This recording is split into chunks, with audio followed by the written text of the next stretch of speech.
Why? Why?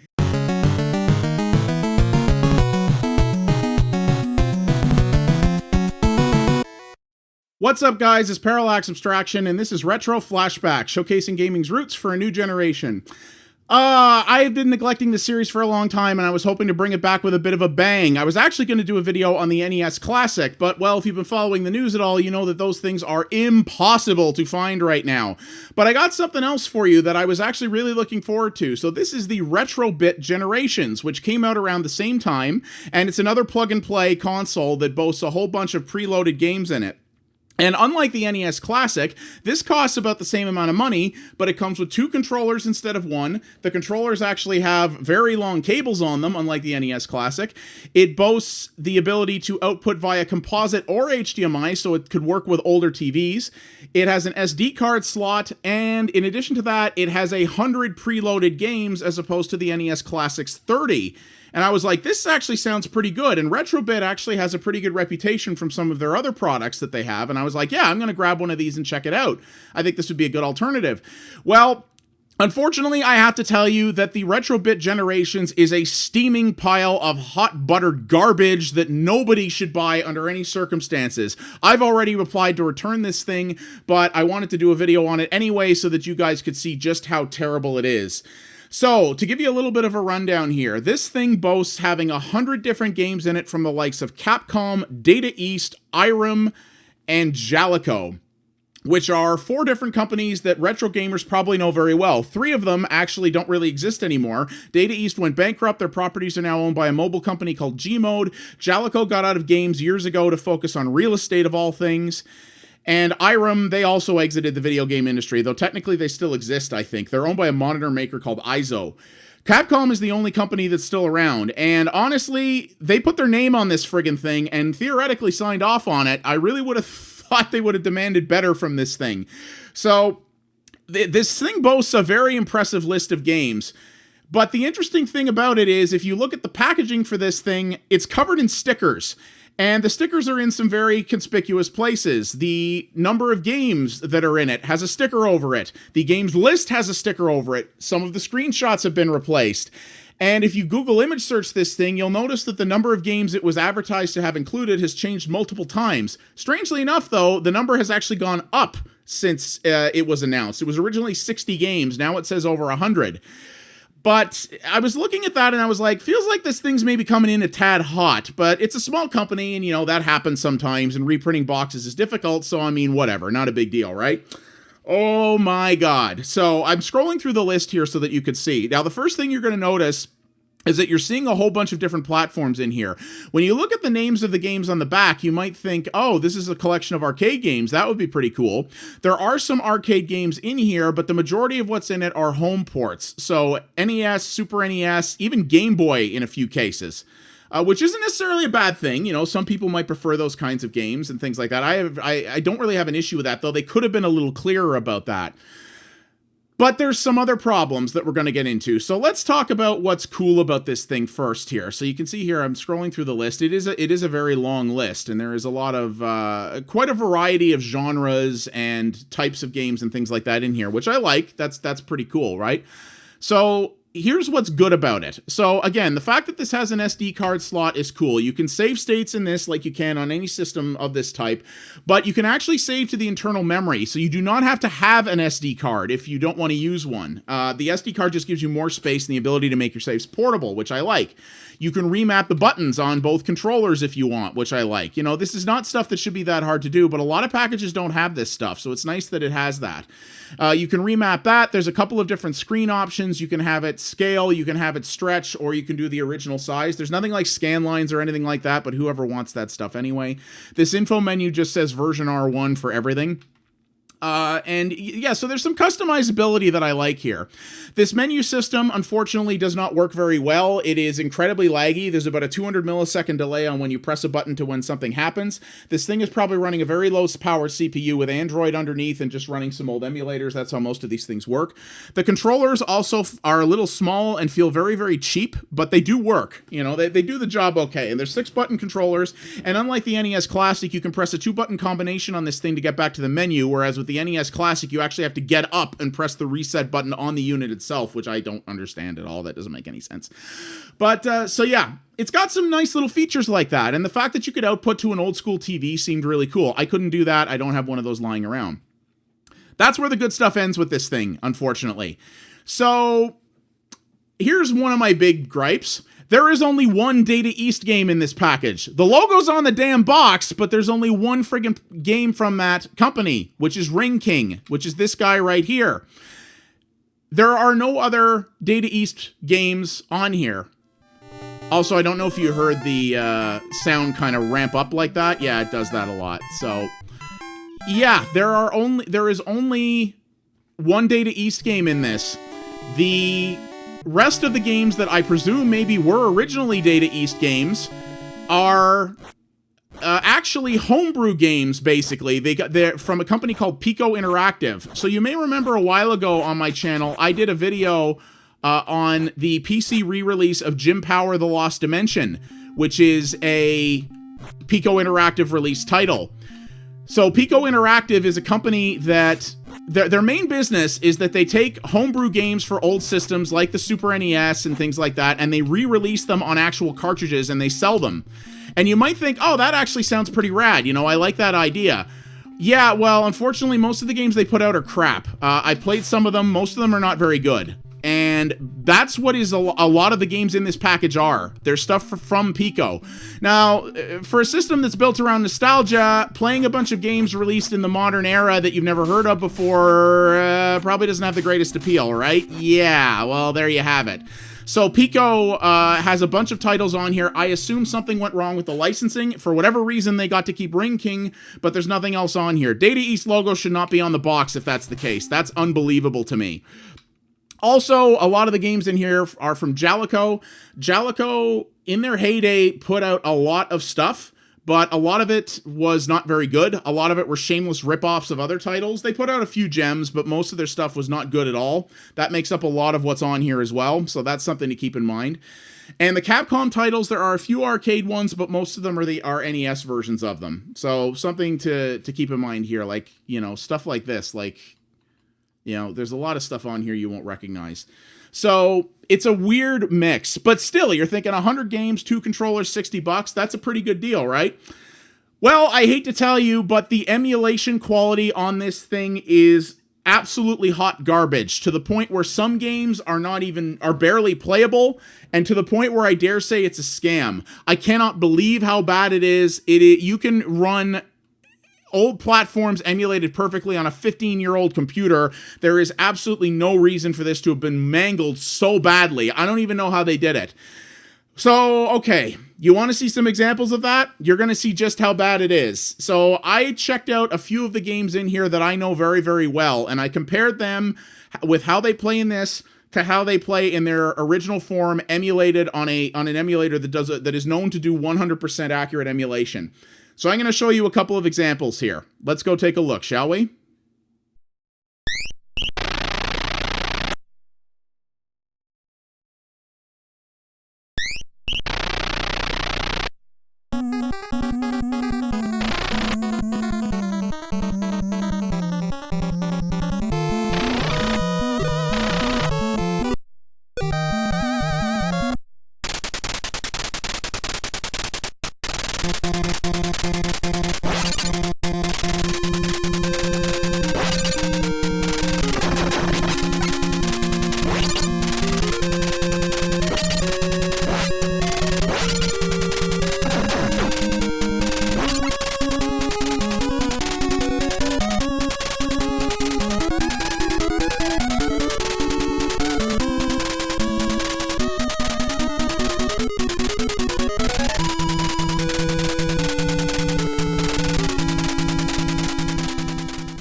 Pretty friggin' terrible, right? Yeah, and before you ask, no, that is not because of my capture software. I tried the thing on 2 different HD TVs that I have in the house and got the exact same result. The emulation is broken. That is unacceptable on its own. Like, I cannot believe that. This product should not have come to market in that state. As I said, you can do emulation like that on stuff from 15 years ago. There's no reason they couldn't have done that right. There's a million emulators out there that are open source. No excuse. Oh, but it gets better. Oh, yes, my friends. Check this out. I don't even know how this happened.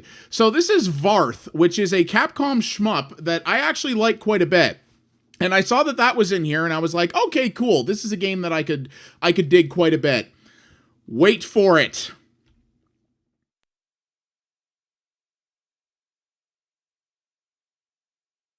Huh. Little weird, right? Why? Why? Yes! Check this out. Varth plays sideways. I'm not even friggin' kidding you people. Yes, indeed. This is the only game in the collection that does this. And I don't even. How did this happen?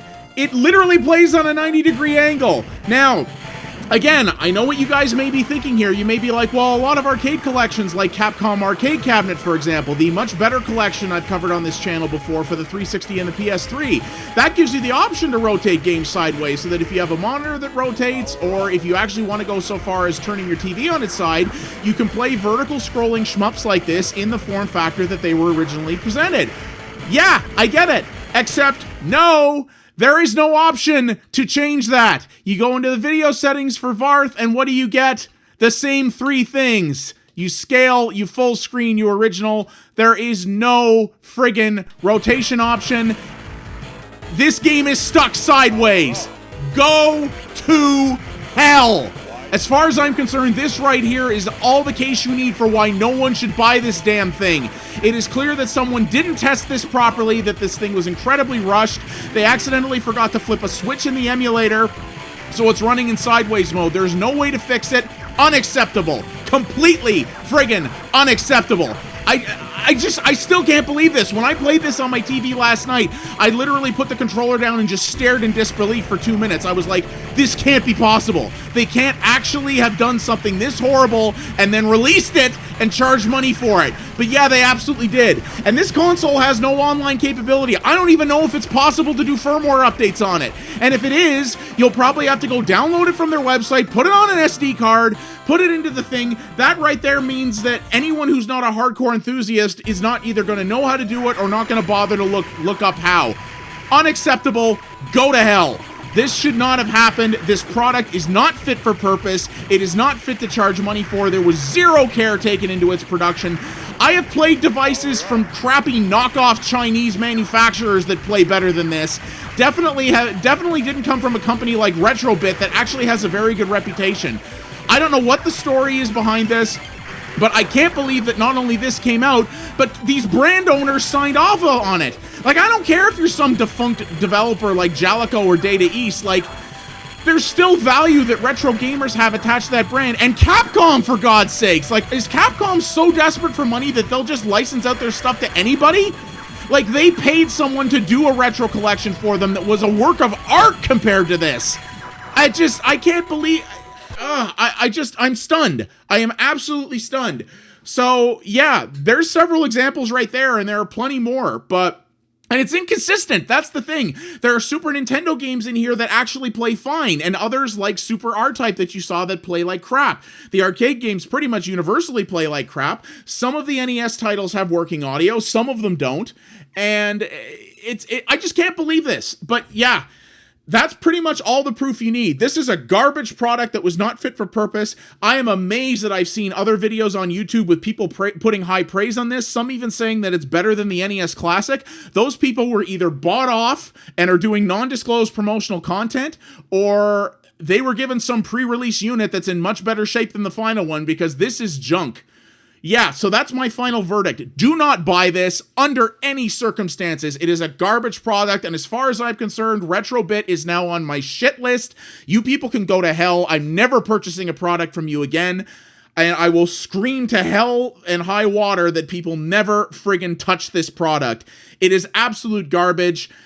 These products are not hard to make, and retro gamers will eat them up. I would have loved to have had this thing if it worked well. I'd actually love to start a collection of these things, but there's just so few of them that are any good. Say what you want about some of the limitations of the NES Classic. It's a Nintendo product and therefore is built to incredibly high standards. This thing is a piece of garbage. And I am just disgusted by this. It pisses me off so much. This is the kind of thing that, for the sake of preservation, more devices like this should be made, and they should be made well. And this one just takes a big dump on nostalgia or anything else. This product is garbage. It should not exist. It does not deserve your money. Do not buy it. Avoid, avoid, avoid, avoid. I'm just dumbfounded. They had such a good opportunity here, and though the hardware for this thing is a little chintzy, it could have been way worse. They just bungled the software so bad. I just can't believe it.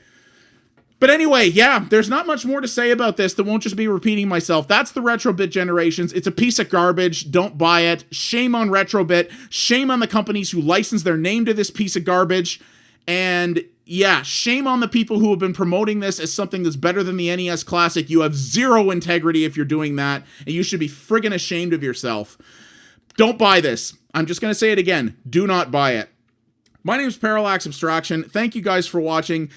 This is a bad representation of Retro Flashback, but if you like what you saw here, please consider liking the video and subscribing to the channel. That does help me out a great deal. And go check out Retro Flashback and PX8 Peaks. There are a lot better episodes of that are better and focus on better games that are not just me going on a rant, but this has to get out there, and I had to say something about it. So, yeah, and I will be doing more Retro Flashbacks again soon of stuff I like a hell of a lot more. If you want a retro console, go get the NES Classic. From everything I've heard, it's fantastic. This is not worth it. This shouldn't be bought by anybody ever. Thanks for watching, guys, and I'll see you next time. Take it easy.